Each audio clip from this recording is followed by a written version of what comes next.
प्यारे दोस्तों, आप लोगों का स्वागत है फिर से एक नई वीडियो पे। तो आज के हम लोग इस वीडियो पे देखने वाले हैं जो आप लोग का चैप्टर 4 है मेरे प्यारे दोस्तों, कृषि भूगोल का चैप्टर 4। इसका हम लोग अभ्यास का सारा क्वेश्चन है उसको देखने वाले हैं। तो चलो दोस्तों, हम लोग समय को नहीं गवाते हैं और वीडियो को स्टार्ट करते हैं। तो फर्स्ट क्वेश्चन में पूछा गया है कि निम्नलिखित में से कौन सा उस कृषि प्रणाली को दर्शाता है जिसमें एक ही फसल लंबे चौड़े क्षेत्र में उगाई जाती है। तो इसका राइट उत्तर क्या हो जाएगा? तो आप लोग का राइट उत्तर हो जाएगा मेरे प्यारे दोस्तों, वो रोपण कृषि हो जाएगा, यानी कि ऑप्शन नंबर ख। अब हम लोग क्वेश्चन नंबर 2 की ओर बढ़ते हैं। तो क्वेश्चन नंबर 2 में पूछा गया है कि इनमें से कौन रबी फसल है। तो इनमें से कौन रबी फसल है? चावल हो जाएगा, चना हो जाएगा, या मोटे अनाज हो जाएगा, कपास हो जाएगा। तो इसका जो राइट उत्तर जो होगा मेरे प्यार दोस्तों, ऑप्शन नंबर ग हो जाएगा, यानी कि चना जो है वह रबी फसल है। अब हम लोग क्वेश्चन नंबर 3 की ओर बढ़ते हैं। तो क्वेश्चन नंबर 3 में पूछा गया है कि इनमें से कौन सी एक फलीदार फसल है। तो इनमें से कौन सा एक फलीदार फसल है? दालें हो जाएगा, ज्वार तिल हो जाएगा, मोटे अनाज हो जाएगा, तिल हो जाएगा। तो आप लोगों का इसका जो राइट उत्तर होगा मेरे प्यार दोस्तों, वो आप लोगों का क्या हो जाएगा? तो मोटे अनाज हो जाएगा। अब हम लोग क्वेश्चन नंबर 2 की ओर बढ़ते हैं। तो क्वेश्चन नंबर 2 में पूछा गया है कि निम्नलिखित प्रश्नों के उत्तर लगभग 30 शब्दों में दीजिए, यानी कि हम लोग को इसको 30 शब्दों में उत्तर देना है। ठीक है, तो इसमें क्या क्वेश्चन पूछा गया है? तो इसमें क्वेश्चन में पूछा गया है कि एक पेय फसल का नाम बताइए तथा उसको उगाने के लिए अनुकूल भौगोलिक परिस्थितियों का विवरण दे। ठीक, तो हम लोग को उसको विवरण देना है। तो इसका उत्तर आप लोग लिखिएगा कि चाय एक प्रमुख पेय फसल है, यानी कि चाय वो एक प्रमुख पेय फसल है। इसे उगाने के लिए ठंडी और नम जलवायु उपयुक्त होती है, यानी कि 20 डिग्री सेल्सियस से 30 डिग्री सेल्सियस तापमान अच्छा होता है। ठीक है, तो इसको उगाने के लिए 20 डिग्री सेल्सियस से 30 डिग्री सेल्सियस तापमान अच्छा माना जाता है। इसके लिए 150 से 250 सेंटीमीटर वर्षा चाहिए। इसके लिए 150 से 250 सेंटीमीटर वर्षा चाहिए। चाय की खेती ढालनदार भूमि और उपजाऊ दोमन मिट्टी में अच्छी होती है, यानी कि ढालनदार और दोमन मिट्टी में अच्छी होती है। असम जो असम है और दार्जिलिंग और नीलगिरी जो इस क्षेत्र चाय उत्पादन के लिए प्रसिद्ध है। तो कौन कौन सा क्षेत्र? तो आप लोग याद रखना है कि असम हो जाएगा, दार्जिलिंग हो जाएगा, नीलगिरी हो जाएगा, ये सब जो है वो चाय उत्पादन का प्रसिद्ध है। ठीक, अब हम लोग क्वेश्चन नंबर 2 की ओर बढ़ते हैं। तो क्वेश्चन नंबर 2 में पूछा गया है कि भारत की एक खाद्य फसल का नाम बताइए और जहां यह पैदा की जाती है उन क्षेत्रों का विवरण देना है हम लोग को। ठीक, तो इसका उत्तर कैसे लिखेंगे कि चावल भारत की एक प्रमुख खाद्य फसल है, यानी कि जो चावल है वो भारत की एक प्रमुख खाद्य फसल है। इससे यह जो है वो पश्चिम बंगाल हो गया, बिहार, झारखंड, उड़ीसा, असम, छत्तीसगढ़, उत्तर प्रदेश और आंध्र प्रदेश में अधिक पैदा किया जाता है। ठीक, जो ये सब राज्य है वहाँ पर सबसे ज़्यादा पैदा किया जाता है चावल का। ठीक है, इसकी खेती के लिए गर्म जलवायु चाहिए, अधिक वर्षा चाहिए और उपजाऊ मिट्टी की आवश्यकता होती है। मैदान और नदी घाटी वाले क्षेत्र इसके लिए उपयुक्त होती है। ठीक, यानी कि जो मैदान होता है और नदी घाटी जो क्षेत्र होता है ये बहुत ही अच्छा होता है इस जगह पर चावल की खेती। तो मुझे आशा है कि आप लोग क्वेश्चन नंबर 2 समझ में आ गया होगा। अब हम लोग बढ़ते हैं मेरे प्यार दोस्तों क्वेश्चन नंबर 3 की ओर। तो क्वेश्चन नंबर 3 में जो पूछा गया, क्या पूछा गया है?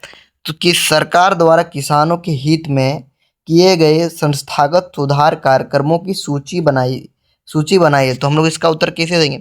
सरकार ने किसानों के हित में भूमि सुधार, सिंचाई योजना, कृषि ऋण, किसान क्रेडिट कार्ड, फसल बीमा, न्यूनतम समर्थन मूल्य, उन्नत बीज और खाद सब्सिडी योजनाएं शुरू की है। ठीक है, तो ये सभी किसके लिए है? तो किसानों के हित के लिए बनाया गया है। ठीक है, जो ये सरकार द्वारा बनाए गए ये सब काम। अब हम लोग क्वेश्चन नंबर 3 की ओर बढ़ते हैं। तो क्वेश्चन नंबर 3 में जो पूछा गया आप लोगों का कि निम्नलिखित प्रश्नों के लगभग 120 शब्दों में उत्तर देना है। हम लोग कितना शब्दों में इसका उत्तर देना है? तो 120 शब्दों में हम लोग को इसका उत्तर देना है। तो देखिए दिया गया है क्वेश्चन नंबर में कि कृषि उत्पादन में वृद्धि सुनिश्चित करने के लिए सरकार द्वारा किए गए उपाय को सुझाइए। तो हम लोग को सरकार द्वारा उपाय को सुझाना है। ठीक, तो देखिए सरकार ने किसानों के हित में अनेक संस्थागत सुधार कार्यक्रम चलाए हैं। किसानों को खेती के लिए कम ब्याज पर ऋण देने हेतु सरकारी बैंक, सहकारी बैंक, ग्रामीण बैंक और किसान क्रेडिट कार्ड की व्यवस्था की गई है। भूमि सुधार कार्यक्रम के तहत जमींदारों प्रथा समाप्त की गई है। ठीक है, यानी कि जमींदारी प्रथा वो समाप्त की गई और किसानों को भूमि अधिकार दिए गए और जो किसान जो थे उसको भूमि अधिकार दिया गया है।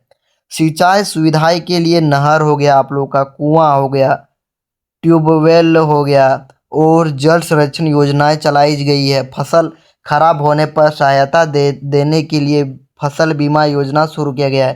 यानी कि जो फसल खराब होता है तो उसके लिए फसल बीमा योजना भी चलाया गया है सरकार द्वारा। किसानों को उचित मूल्य दिलाने के लिए न्यूनतम समर्थन मूल्य एमएसपी तय किया गया।